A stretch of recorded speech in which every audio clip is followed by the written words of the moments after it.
오늘 말씀의 제목은 다시 하나님께로 돌아가는 자입니다. 다시 하나님께로 돌아가는 자. 1979년도 하버드 대학교의 심리학과 교수인 앨런 랭어 박사가 한 가지 흥미로운 실험을 하게 됩니다. 80세 전후의 노인 16명을 선발을 해서 어떤 외딴 시골 마을에 일주일 동안 그들을 두었습니다.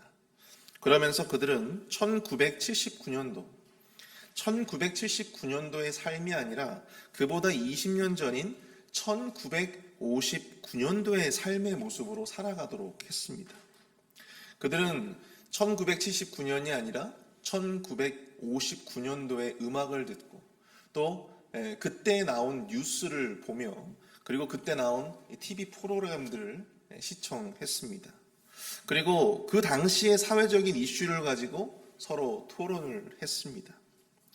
그리고 노구임에도 불구하고 누군가의 도움을 받지 않고 요리를 한다든지 아니면 설거지를 한다든지 청소를 한다든지 그 모든 결정과 또 그 모든 것들을 스스로의 힘으로 결정하고 스스로의 힘으로 하도록 하게 했습니다. 일주일 후에 어떠한 결과가 나타났을까요? 그 실험 결과는 실로 놀라웠습니다. 단지 20년 전의 삶으로 일주일간만을 살았을 뿐인데 이들의 모든 신체 능력이 마치 20년 전의 모습처럼 아주 놀랍게 향상이 된 것입니다. 이 실험이 그 유명한 시계 거꾸로 돌리기 실험이라고 합니다. 이처럼 우리의 시간을 거꾸로 돌려 생활하는 것만으로도 우리가 타임머신을 타고 과거로 돌아가지 않아도 우리가 그저 이 과거의 그런 삶을 우리가 그저 살아가는 것만으로도 이 삶 가운데 놀라운 변화를 야기하고 있는데요. 하물며 우리의 인생의 주인이 바뀌고 또 우리의 삶의 목적이 바뀌고 또 시각이 바뀌는 거예요. 또 그 삶의 방향이 바뀐다면 우리 삶 가운데 얼마나 놀라운 삶의 변화가 나타나겠습니까? 하나님을 떠났던 사람들이 다시 하나님께로 돌아가고 다시 하나님을 만나는 것은 여러분들 그 인생 가운데 실로 정말 크고 놀라운 경험이 아닐 수 없다라고 하는 사실이죠. 과연 그 경험이 그토록 긍정적인 변화를 가져온다고 한다면 우리가 하나님께 다시 돌아간다라고 하는 것, 우리 인생의 주인을 다시 만난다라고 하는 것, 우리의 인생의 삶의 비전과 삶의 방향이 새롭게 바뀐다라고 하는 것, 이것은 과연 무엇을 의미하는 것일까요? 오늘 새벽에는 이 본문의 내용들을 바탕으로 해서 우리가 하나님께 다시 돌아간다 할 때, 다시 하나님께 돌아가는 것은 과연 구체적으로 어떠한 것을 의미하는가, 그것을 몇 가지 영적인 교훈을 나눠보고자 합니다. 첫 번째로 다시 하나님께 돌아가는 자는 진정한 수치가 무엇인지를 아는 사람이다 라고 하는 것입니다. 다시 하나님께로 돌아가는 자는 진정한 수치가 무엇인지를 아는 사람입니다. 오늘 본문 1절을 보시면 그들이 말하기를 가령 사람이 그의 아내를 버림으로 그가 그에게서 떠나 타인의 아내가 된다 하자 남편이 그를 다시 받겠느냐 그리하면 그 땅이 크게 더러워지지 아니하겠느냐 하느니라. 내가 많은 무리와 행음하고서도 내게로 돌아오려느냐 여호와의 말씀이니라.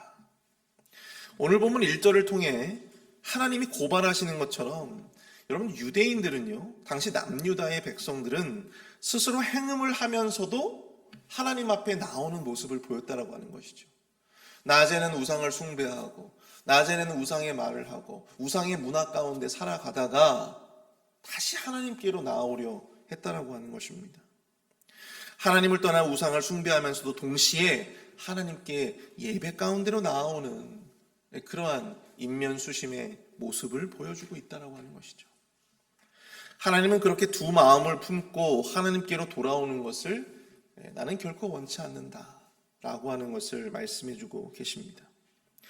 그러면서 본문 3절을 보시면요, 그러므로 단비가 그쳤고 늦은 비가 없어졌느니라. 그럴지라도 내가 창녀의 낯을 가졌으므로 수치를 알지 못하느니라. 그렇게 말씀하고 있어요. 여기서 창녀의 낯이라고 번역된 이 히브리어 메차흐 이스아도조나라고 하는 이 말, 이것은 창녀의 눈썹 혹은 창녀짓을 하는 여자의 이마라고 하는 의미를 담습니다. 그런데 이마나 눈썹을 가리키는 이 메사흐라고 하는 단어는요, 구약에서 다른 성경을 보면 굉장히 뻔뻔하고 또 교만한 그런 사람들의 이 태도나 모습을 보여줄 때 그때 표현되어지는 그러한 말로 여러 번 사용이 되었습니다. 쉽게 말하면 이렇습니다. 차마 이 이마를 들고 다닐 수 없는, 얼굴을 들고 다닐 수 없는 그런 죄를 저질렀음에도 불구하고 뻔뻔하게 얼굴을 들고 다니는 그러한 모습, 바로 그러한 모습을 하나님께서는 지적하고 계시는 것이죠. 자신들의 음행, 악행에 대해서 전혀 반성이나 회개의 기미가 없었던 바로 이 유다 백성들의 영적인 상태, 이것을 단적으로 보여주고 있는 말씀이라고 할 수가 있는 것입니다. 오늘 본문에서 첫 번째로 우리가 생각해 볼 수 있는 것은 다시 하나님께로 나아가는 자, 자신의 삶의 자리, 하나님을 등지고 살았던 자신의 삶의 자리를 떠나서 다시 하나님께로 돌아가는 사람의 모습은 어떠하느냐? 바로 진정한 자신의 수치가 무엇인지를 깨달아 아는 사람이라고 하는 것이죠. 행음하는 자는 자신의 진정한 부끄러움이 무엇인지 알지 못하지만 하나님께 돌아가는 자는, 하나님께 돌아가려 하는 자는 자신의 수치를 알고 그것을 해결하고자 하는, 하나님 안에서 그 모든 수치를 해결하고자 하는 어떤 그런 마음의 의지를 가지고 있는 사람이다라고 하는 것입니다. 무언가에 푹 빠져서 우리가 이 논리적인 사고나 이성적인 사고가 불가능한 상태를 우리가 시쳇말로 뭐라고 이야기합니까?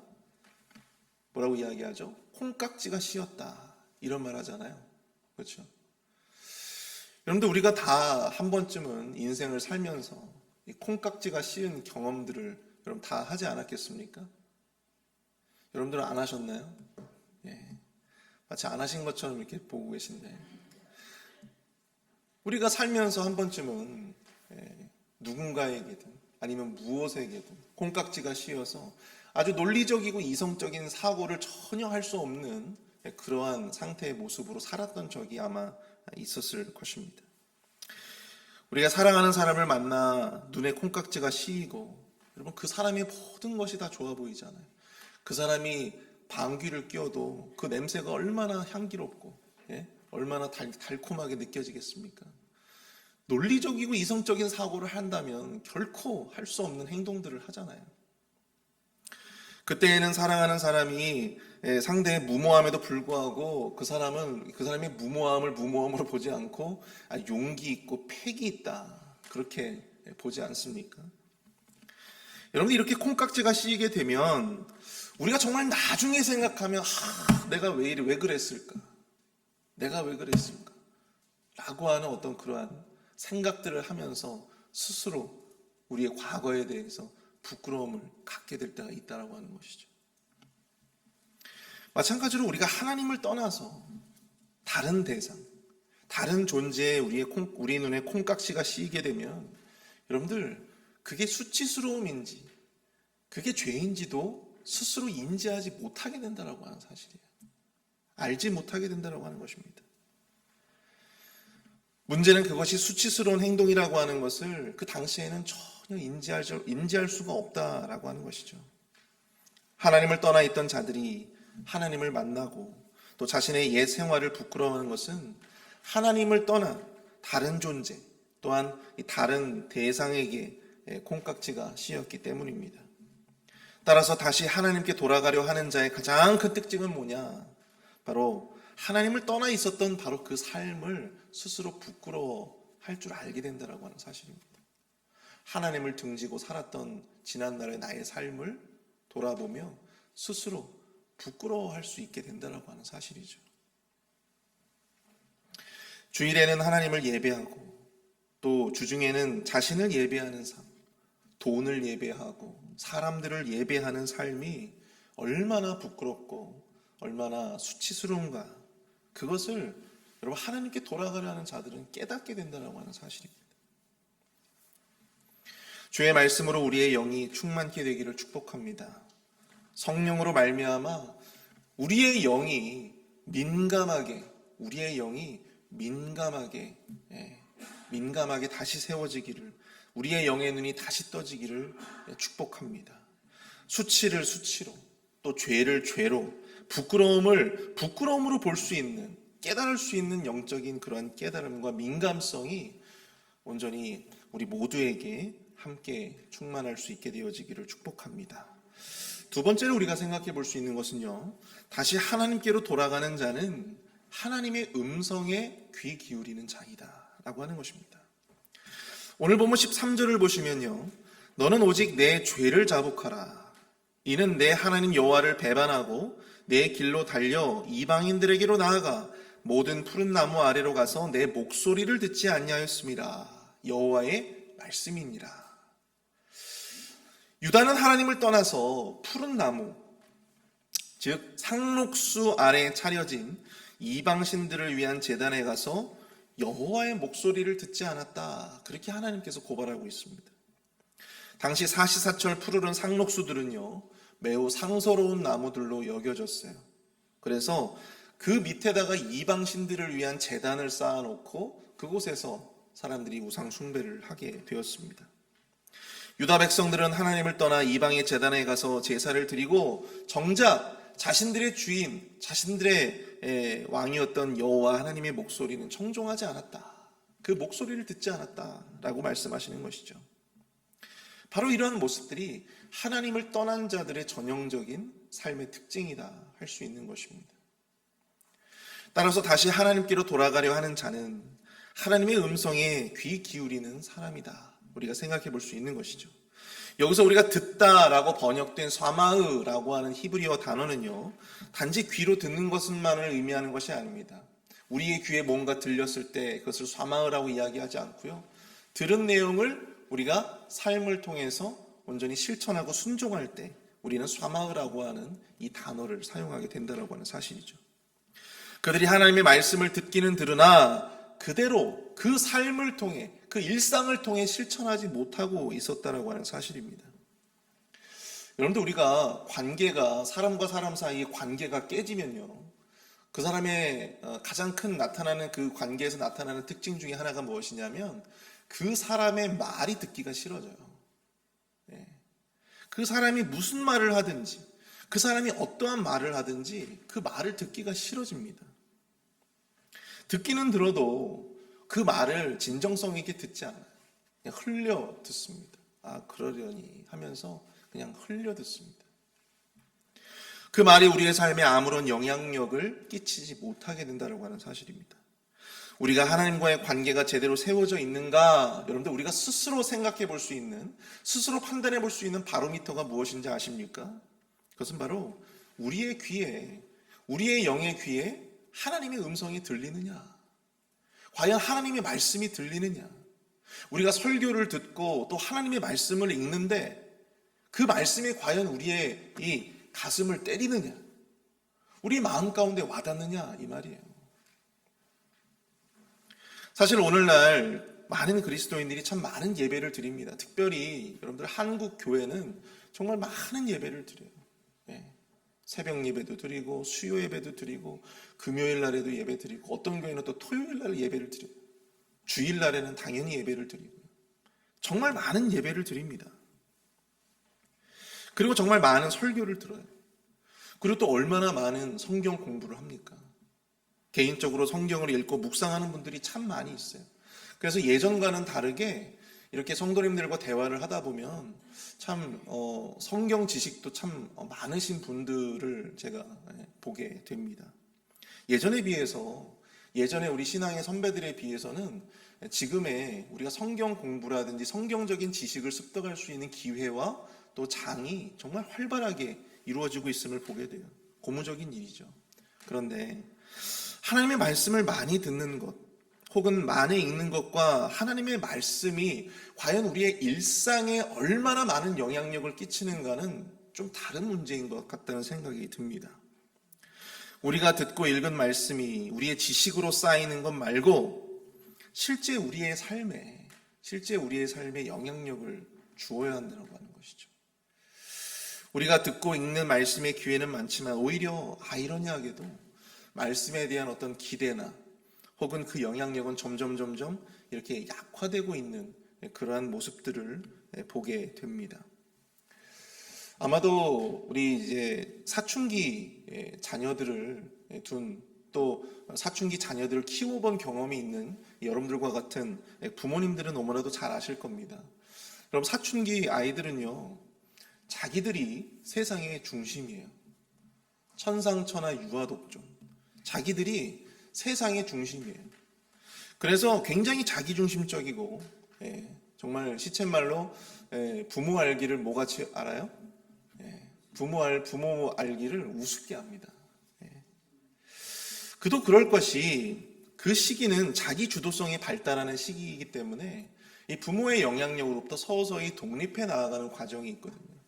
그래서 이 부모가 아무리 좋은 이야기를, 아무리 여러 번 이야기를 해도 그 말을 그저 흘려들을 뿐 그 말을 곧이곧대로 들으려 하지 않습니다. 듣기는 들어도 흘려듣거나 그들의 삶에 그렇게 큰 영향을 주는 그런 목소리가 되지는 못한다라고 하는 사실이죠. 저도 그랬던 것 같습니다. 지금 생각해보면 그 당시 부모님들의 잔소리가 참 너무나도 귀찮고 그랬는데, 오늘날 제가 이 성장을 한 다음에 생각을 해보면 그 모든 말씀들이 다 진리였다라고 하는 것을 우리가 깨닫게 된다라고 하는 것입니다. 아, 그렇게 살아야 되었던 거구나 라고 하면서 이제 후회를 하게 되는 것이죠. 근데 그렇게 깨닫게 되기 전까지는 굉장히 오랜 시간이 필요하다라고 하는 것입니다.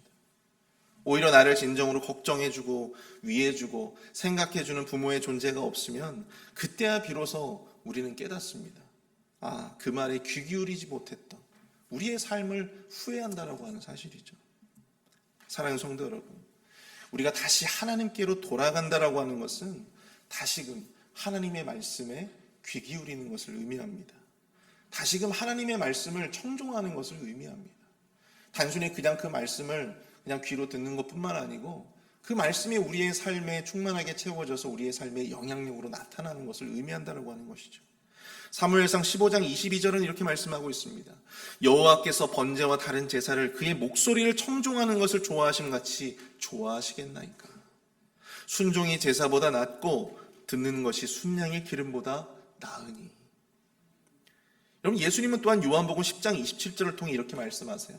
내 양은 내 음성을 들으며 나는 그들을 알며 그들은 나를 따르느니라. 여러분, 양이 목자의 음성만 듣고 목자를 따라가지 않으면 그 양은 어떻게 됩니까? 결국은 도태될 수밖에 없는 거예요.